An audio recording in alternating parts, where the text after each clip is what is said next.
And I'm super excited to jump in. So I told you that I was talking with my team. We were talking about future reference. We we're talking about how we want people to get into the word more. We're projecting, what does 2023 look like? And yeah, it's only September. And yeah, we've got a ton to do before then. We've got book launches coming up. The Joyful Anthology launches today. Not today, the book launch team, the promos. The book will be coming out on 10/4. Do you copy? Do you copy? 10/4, 10/4. Put that into your calendar. We're so excited. There's going to be a collection of joyful entrepreneurs, 20 of us, in fact, who are coming to share our testimonies connected to what he has revealed to us in our Great Commission. And so it's so awesome. I didn't even think about that as I was preparing this morning's message. Well, God was preparing it for me. Let's be serious. I didn't do anything. I just read his word and he revealed it all. He's that good and that capable. And so if you're ever at a loss for words, get into the word. See what he says about the problem. See what he says about the blessing. He's got so much more to say than what your eyes are currently seeing. And so as we're having this conversation, I just blurted out like, okay, I want it to say this. I want it to be on a shirt. I want it to be on a hat. I want it to be on a mug. I want it to be on these different things, these different products. And then under it, even though it's not the verse that's on it, scripted, under it, I want to have the reference of where that word came from in biblical format. And so I just blurted out Isaiah 6:12. And they were like, whoa, I haven't been in the book of Isaiah. I haven't been simmering with it. And so immediately they were like, you need to go. You need to go look at that right now. So in the middle of our meeting, I opened the word. I'm going to read the exact verse, but then I'm going to get into context here. And my girl Allie's, she's up on her feet. She's up on her feet. I'm like, no, I'm trying to read here. Come on, if you're hanging out with me, get your move on. Do some jumping jacks, do some abs, so I'm not the only one who's winded over here. So Isaiah 6:12 says, until the Lord has sent everyone far away and the land is utterly forsaken. What? That doesn't sound very exciting. Until the Lord has sent everyone far away and the land is utterly forsaken. I don't know about y'all, but I'm praying for the opposite. I'm like, I want everyone to come to know the Lord. I want every business to be mission driven in the marketplace. I want faith to be the foundation of how people show up in their life and not the element of what's behind them. I don't want everyone to go away. I'm trying to get more people to join the mission. I'm trying to get more eyeballs on what's going on over here in Fit and Faith Media. What's happening in the world through the eyes of the Lord. What the word is saying about what's happening in the world. Wait, what? And so this is the most important part about reading the Bible, is the context. Where does that come from? What is the heart of the Father as it's being revealed to us? What is Isaiah walking through that the Lord is talking to him and telling him something like this? Now, for those of you who are not biblically based, I don't not call you a Christian. I don't not call you a believer. I don't even call you a seeker. I just say you haven't had the resource in your hands to realize the revelations connected to it. And there is nothing wrong with that. In fact, I am honored and highly, highly grateful to be able to give you this context connected to where you are in your life right now. And this is why I do what I do.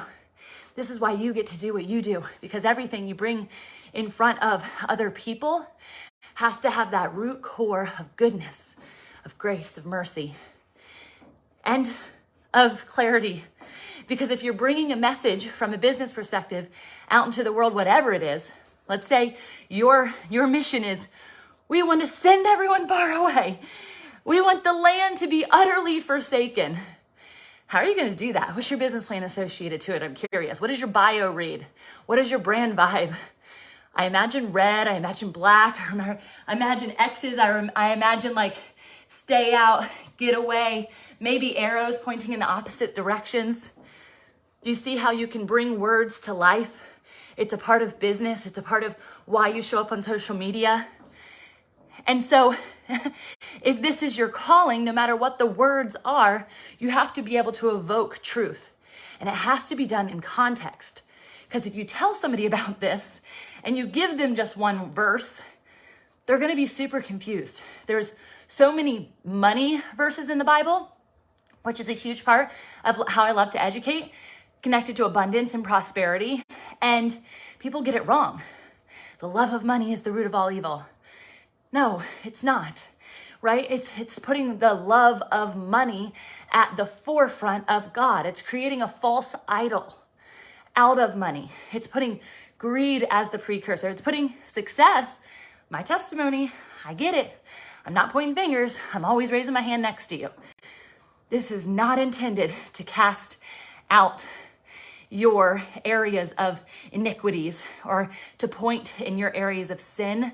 I'm alongside you, brother and sister, not as a sinner because I'm redeemed. I'm going to talk to you about redemption here through Isaiah's lens in just a minute, right? But I want you to know I've been there. It's literally why I say yes. It's why I am panting on this dang thing. And I am, what now, 22 minutes in? See, how in the world am I ever supposed to get this done in 20 minutes? Lordy, I had 5 minutes on the Sunrise Music Festival stage this past weekend. Sun as S-O-N, Jesus who has risen, the Sunrise Music Festival. And when they told me I had 5 minutes, I was like, oh my gosh, what could I possibly say in 5 minutes that's gonna land as truth, that's gonna land as hope, that's gonna land as love? I can bring joy in 2 seconds, no problem with that one, but what? Morgan, who is my creative designer, she says, they're gonna have to have one of those canes that like yank your neck off stage because no way will you land it in 5 minutes. I simmered with the Lord all day on that message, and he told me that I was there in that moment for the dreamers. And as I was there for the dreamers, and I had a countdown person in the audience, so I didn't go over on time because I wanted to honor their stage and their time clock, 3 minutes and 47 seconds. And God said, you're done. Drop the mic and go. And I was like, what? I practiced that for so long. I always hit 10 minutes. I couldn't even get close to 5. And so immediately I felt this rush of insecurity. I felt like, God, I didn't do what you called me to do. I definitely did what this is saying. I sent everyone far away and I left the land utterly forsaken. I did that. At least that's how I felt. I told myself I didn't do it good enough. It wasn't enough. And I often do that to myself. I don't know if you guys, can you raise your hand to self-ridiculing, to telling yourself that you're unworthy or not capable, or just questioning, why did I even do that? Why was I even called to do that? Did I even make a difference? So my mind is spinning, and moments later, I walk over to our booth, and there's a beautiful woman named Angela who is in a wheelchair, has a quadriplegic.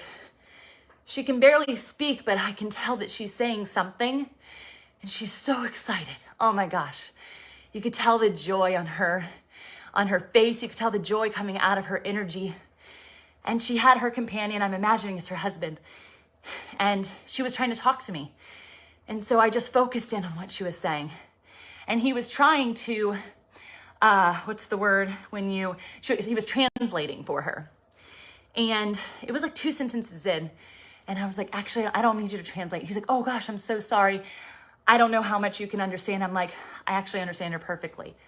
So we have this conversation, and she says something incredible to me that literally put me on my knees.